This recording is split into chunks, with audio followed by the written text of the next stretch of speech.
वो जब उत्तर प्रदेश, बंगाल और बिहार की तरफ अपना रुख करते हैं तो वो मशकूक हो जाते हैं, संदेहास्पद हो जाते हैं, संदेह के घेरे में आ जाते हैं कि जो व्यक्ति या जो पार्टी अपना विस्तार अपने राज्य में करने में सक्षम नहीं है या वहाँ उसकी कोई कार्य योजना नहीं है, वो दूसरे राज्यों में जाकर के विस्तार पर जोर देते हैं, तो निश्चित ही कहीं ना कहीं उनके ऊपर बहुत बड़ा संदेह पैदा होता है और वो हम आप सब जानते हैं। अब उनकी पोल खुल चुकी है, लेकिन अब ये सही तरीके से लोगों को एहसास हो गया है कि भारतीय जनता पार्टी की जो सरकार बनी वो बनाना गलती थी, गलत फैसला हो गया।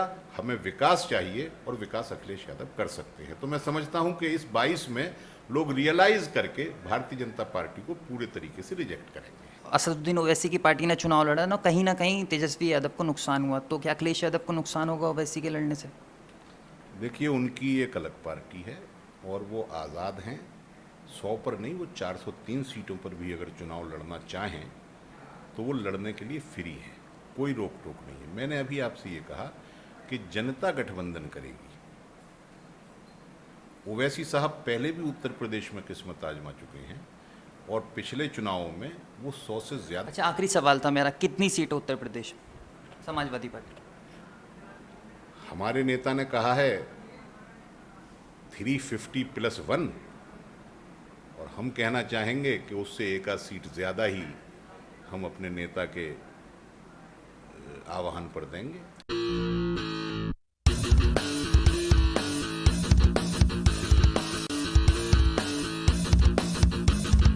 नमस्कार, आदाब। आप देख रहे हैं द हल्ला बोल। देश का सबसे बड़ा सूबा उत्तर प्रदेश अपने सबसे बड़े महापर्व यानी कि विधानसभा चुनाव को लेकर तैयार हो रहा है। एक तरफ सत्ताधारी बीजेपी है तो दूसरी तरफ बहुजन समाज पार्टी, समाजवादी पार्टी अपनी जोर आजमाइश में लग चुकी हैं।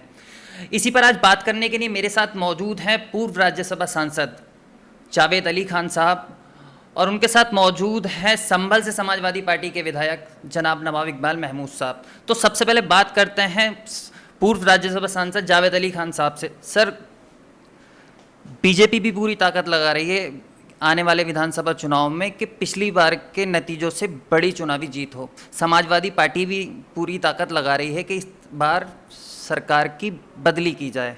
तो किस तरीके के नतीजे समाजवादी पार्टी के लिए इस विधानसभा चुनाव में रह सकते हैं? देखिए, सभी राजनीतिक दल चुनाव में अपनी क्षमता के अनुसार, अपनी शक्ति के अनुसार प्रयास करते हैं और अपने पक्ष में बेहतर रिजल्ट लाने की कोशिश करते हैं। लेकिन रिजल्ट आते हैं इस आधार पर कि जाने वाली सरकार का, यानी जो मौजूदा सरकार है, उसकी परफॉर्मेंस क्या है और अगर उनके मुकाबले में कोई ऐसी पार्टी है जो पहले हुकूमत में रह चुकी है तो उसका कार्यकाल कैसा रहा। इस तरीके से तुलना करने में लोगों को आसानी होती है। अब रहा सवाल बीजेपी और समाजवादी पार्टी का, 5 साल का कार्यकाल योगी आदित्यनाथ का भी है और 5 साल का कार्यकाल अखिलेश यादव जी का भी हमारे सामने है। लोग बड़ी आसानी से तुलना करेंगे कि अखिलेश यादव जी के सरकार में क्या क्या काम जनहित के हुए थे, कितने काम हुए थे, कितना विकास कार्य हुआ था और योगी जी की सरकार में क्या काम हुआ था। मैं समझता हूं कि जनता अगर बिना किसी भ्रम में आए हुए निर्णय करेगी तो वो अखिलेश यादव जी का कामों को बहुत आगे पाएगी। इस आधार पर हम कह सकते हैं कि आने वाले दिनों में उत्तर प्रदेश में समाजवादी पार्टी की सरकार बनेगी। आपने परफॉर्मेंस की बात की, काम की बात की, तो काम तो 2012 में आपकी सरकार थी, समाजवादी पार्टी की सरकार थी। आपने काम के नाम पर 2017 में वोट मांगा विधानसभा चुनाव में और नतीजे भी आपको जनता ने 2017 के चुनाव में दिए। तो काम के आधार पे तो आपको नतीजे मिल चुके हैं। देखिए, मैं कोई बहुत बेजा बात नहीं कहूँगा। दरअसल हमारे यहाँ रिएक्शन जो आता है जनता का, वो कुछ अरसे के बाद आता है।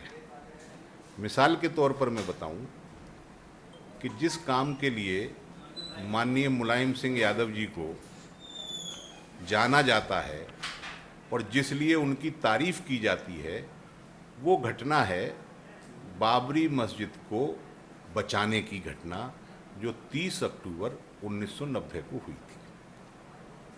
वही मुलायम सिंह यादव जी के खाते में इतना बड़ा काम है जिससे वो इतने बड़े नेता बने हैं, और आज तक पूरे हिंदुस्तान के अंदर उनको इस बात के लिए माना जाता है कि उन्होंने संविधान की, कानून की और बाबरी मस्जिद की हिफाजत की थी अपने कार्यकाल में। लेकिन 1990 के तुरंत बाद जो चुनाव आया 1991 का, उसमें मुलायम सिंह जी को कुल सीटें आई 30।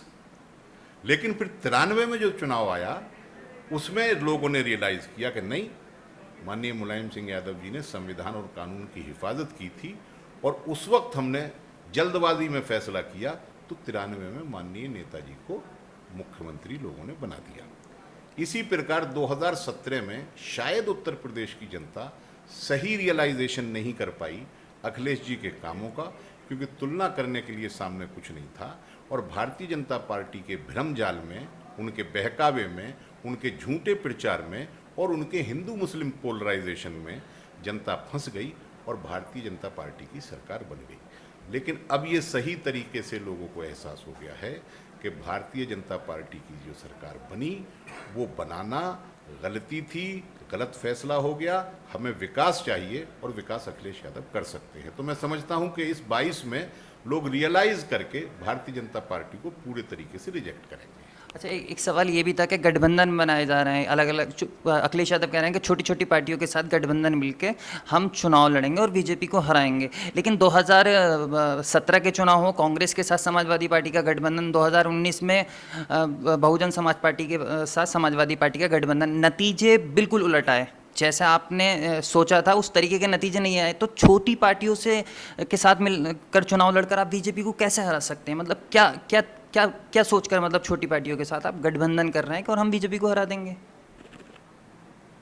देखिए, जो भी पार्टी या जो भी नेता चुनाव में जाता है वो अपनी रणनीति अनुभव के आधार पर तय करता है।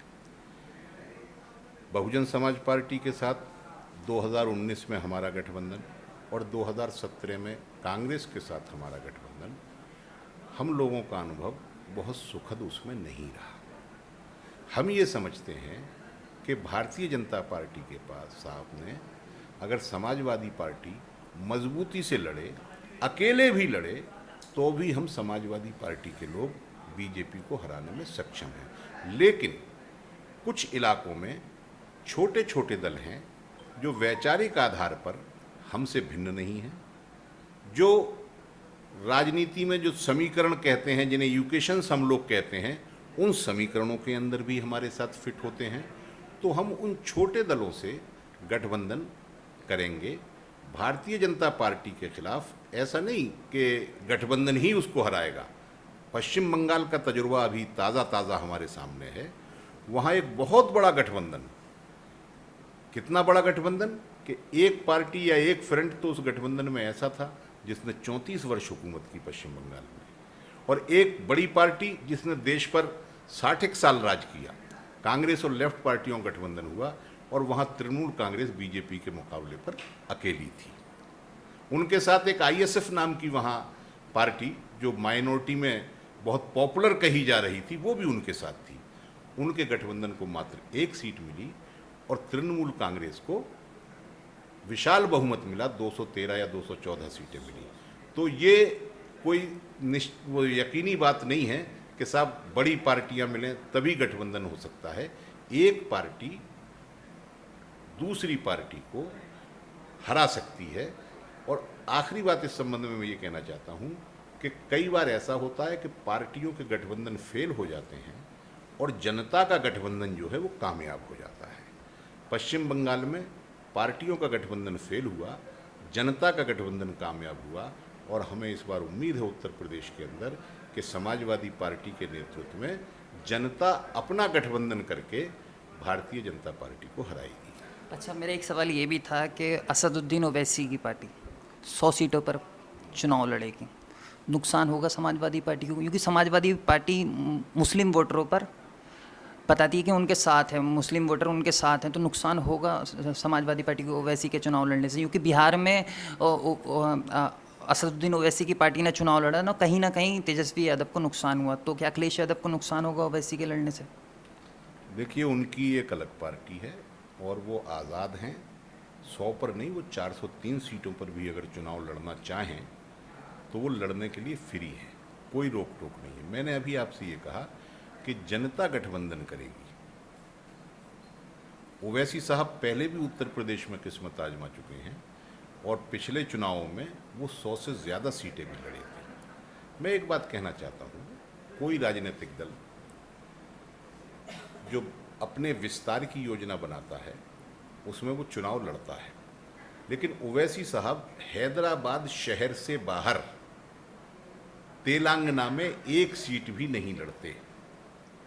हैदराबाद के अंदर भी वो सिर्फ 8 सीटों पर लड़ते हैं, जो सीटें उनके पार्लियामेंट्री कॉन्स्टिट्यूंसी के अंतर्गत आती हैं। जैसे हमारे उत्तर प्रदेश में 5 एमएलएज पर 1 लोकसभा की सीट बनती है, तेलंगाना में 8 एमएलएज पर 1 लोकसभा की सीट बनती है। तो मेरी तो उन्हें राय ये है कि अगर वो अपनी पार्टी का विस्तार करना चाहते हैं तो पहले हैदराबाद नगर निगम की सीमा से बाहर निकलें, तेलंगाना में चुनाव लड़ें। कभी उन्होंने आंध्र प्रदेश जब तेलंगाना नहीं था, वहाँ भी हैदराबाद से बाहर उन 8 सीटों के बाहर जाकर के चुनाव नहीं लड़ा। और सारी पहलवानी वो उत्तर प्रदेश में आकर के दिखाते हैं, बिहार में आकर के दिखाते हैं, बंगाल में आकर के दिखाते हैं। तो बंगाल में तो लोग समझ गए, बिहार में कुछ जगह लोग नहीं समझ पाए थे, 4-5 सीटें उन्हें आ गईं। हम समझते हैं कि ये चुनाव बंगाल के नक्शे कदम पर होने जा रहा है उत्तर प्रदेश के अंदर। यहाँ ओवैसी साहब की कोई दाल गलने वाली नहीं है। और वो जब उत्तर प्रदेश, बंगाल और बिहार की तरफ अपना रुख करते हैं तो वो मशकूक हो जाते हैं, संदेहास्पद हो जाते हैं, संदेह के घेरे में आ जाते हैं कि जो व्यक्ति या जो पार्टी अपना विस्तार अपने राज्य में करने में सक्षम नहीं है या वहाँ उसकी कोई कार्य योजना नहीं है, वो दूसरे राज्यों में जाकर के विस्तार पर जोर देते हैं, तो निश्चित ही कहीं ना कहीं उनके ऊपर बहुत बड़ा संदेह पैदा होता है। और वो हम आप सब जानते हैं, अब उनकी पोल खुल चुकी है। वो कहते हैं सेकुलर होने का ड्रामा करती है समाजवादी पार्टी।